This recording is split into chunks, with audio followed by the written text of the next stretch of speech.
Era a minha base. De lá você ia para De lá eu ia para todas as partes do mundo cobrindo Fórmula 1. Enfim, eu passei a ter uma grande relação com os pilotos, especialmente com o Senna, que me abriu muitas portas. E aí eu passei a cobrir Fórmula 1 pela Globo, pela porta da frente. E aí era muito mais fácil, né? E aí veio 93, onde eu descobri o paradeiro do Paulo César Farias, entre uma cobertura e outra. Passei a fazer coberturas políticas, coberturas de guerra, cada vez mais importantes, entre um grande prêmio e outro. E passei a crescer muito. Você fazia ao mesmo tempo, então, os grandes prêmios e fazia essas coberturas também? Fazia. Então você não era preso Não, porque você tinha as corridas, mas as corridas não aconteciam todo fim de semana. Elas tinham ali um determinado número de datas e eu ia para todas. Eu tinha a incumbência de cobrir toda a temporada, mas sobrava muito tempo para cobrir outras coisas. E também, algo que eu fiz que me deu assim, muitas oportunidades. Como eu viajava muito pela Fórmula 1, eu sempre arrumava outras pautas. Para aproveitar. Então estava na Hungria, vou lá para a Romênia fazer o castelo do Drácula. A Globo devia adorar um negócio desse. Não era sua obrigação você ainda trazer outra matéria? Mas eu era assim muito entusiasmado, eu não medi esforços, cobri muita coisa dessa forma e passei a cobrir todo tipo de evento e comecei a fazer grandes matérias investigativas. Eu já fazia matérias investigativas e é dessa data que eu cubro a descoberta do Paulo César Farias, né? Enfim, o que acontece é que em 94... em 93, aliás, em 94 morre o Senna, em 95 o SBT... Você estava onde na morte do Senna? Você estava no... Em Imola. Você estava lá? Tava. Eu anunciei a morte dele, né? Como que foi? Porque eu estava em casa, eu lembro, era um domingo e tal. Inclusive a frase que eu usei, as pessoas lembram até hoje, uma notícia que a gente jamais gostaria de dar, morreu Ayrton Senna da Silva. É porque quando acontece um acidente, ninguém sabe direito o que aconteceu. Onde você estava? Para você chega como a notícia?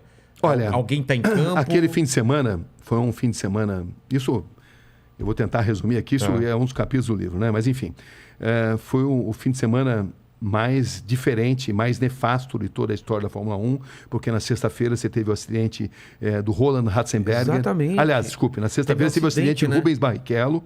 Esse eu não sabia. Na sexta-feira você teve o acidente do Rubens Barrichello, um acidente extremamente grave. O Rubinho quase morreu, o Senna foi um dos primeiros a chegar no local do acidente, socorreu, ajudou a socorrer, foi no hospital visitar o Rubinho. No sábado morreu Roland Ratzenberger. Exatamente. Entendeu? E o próprio Senna me contou que ele não tinha morrido na pista. Que ele não tinha morrido no hospital, mas sim na pista, que ele morreu na pista e tinha sido contado uma mentira, porque pela lei italiana, quando acontece o que eles chamam de sinistro, o evento tem que ser automaticamente suspenso. Então a corrida que vitimou Ayrton Senna não poderia ter sido realizada, porque o evento deveria ter sido suspenso. Se seguisse a lei... O Senna me contou isso. Se seguisse a lei, ele não teria morrido. O Senna me contou, olha, Sabrina, eu vou te contar, você não pode falar, eu respeitei isso.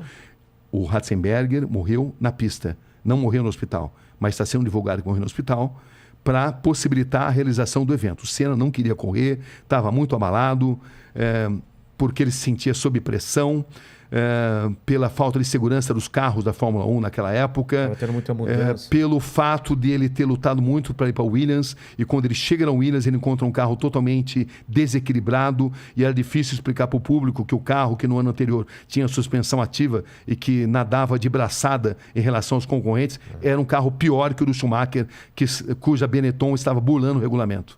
Estava burlando? Estava burlando, usava artifícios tecnológicos não permitidos pelo regulamento. E era difícil para ele poder explicar tudo isso. Então ele estava profundamente assim, abalado, foi obrigado a fazer mudanças no carro, improvisadas, porque ele não se sentia bem no cockpit, ele não estava confortável por uma reunião de fatores. E o fato é que o Senna quase desistiu de correr naquele fim de semana por todos esses elementos, né? Então, ele chega a falar com outros pilotos, faz alguma reunião? Ele chega a falar, eles chegam a se reunir, mas aí, por uma questão contratual, decidem correr. Decidem que tinham que correr. Então você tem aquela célebre imagem dele que está totalmente contrariado. E contrariado também porque ele tinha um carro inferior ao do rival. No braço ele conseguia as pole positions. Ele não tinha marcado um único ponto. Era a terceira corrida da temporada. Nas duas anteriores ele não tinha feito um único ponto. Que tinha sido no Brasil, em Aida, no Japão. Ele tinha sido pole position, mas tinha quebrado.